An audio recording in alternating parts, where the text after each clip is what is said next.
Hello, my dear children. So, we have discussed a lot of things regarding games in the previous classes, right? We saw what are soft games, rough games, we saw about Olympics. Well, in today's class, Sajana ma'am is going to explain how all these games are helpful to make our body healthy. Let's see. Hello everyone, how are you? Okay, we know that we are studying our lesson 3 goal. In that chapter, we discussed a lot of things about games. Different games we discussed, outdoor games, indoor games, rough games and soft games. And after discussing that, we started our Olympics. Olympics, what is, for what we are conducting Olympics and what is Olympics torch.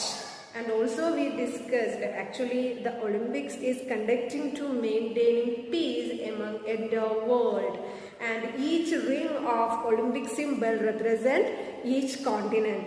Okay, so today we are going to discuss how games help us to improve our body strength. We know that when we are going to play a game, actually we are doing exercise, and doing exercise of course will improve the health of our muscles, strength of our muscles. When we have a strong muscles, we can do a lot of works. We will get stamina to do that works. Okay, so same way when we are doing breathing exercise, how we can do breathing exercise? All of you sit straight, all of you. Okay, and all of you please breathe in, hold it and breathe out. Inhale and deeply exhale. Okay, this is the one type of breathing exercise. When we are doing this breathing exercise daily, our lung capacity will increase. Actually, what is lung capacity or vital capacity? I will say one example.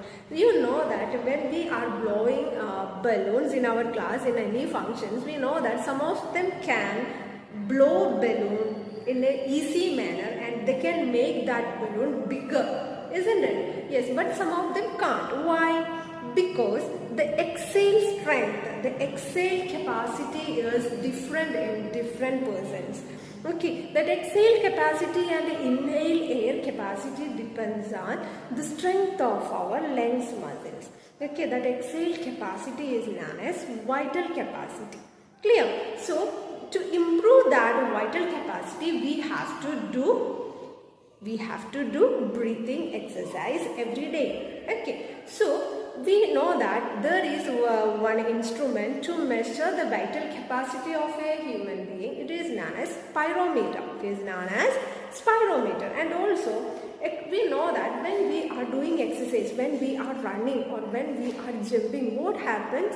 Our heartbeat will increase, isn't it? Yes. To increase heartbeat means the pumping of the blood to our organs will increase. And we know that when we are keeping our palm on the chest, we know that the beat will increase. Yes, that is known as heartbeat. And we can measure heartbeat or we can count a heartbeat by using these fingers when we are keeping on this palm side, below the palm, below that thumb angle. When we are keeping these 3 fingers, we can count. Just hold it down, not in a tight way, hold it slight way, and we can feel that beating. Yes, of course. And if you are keeping your watch like this, the same way you can count this.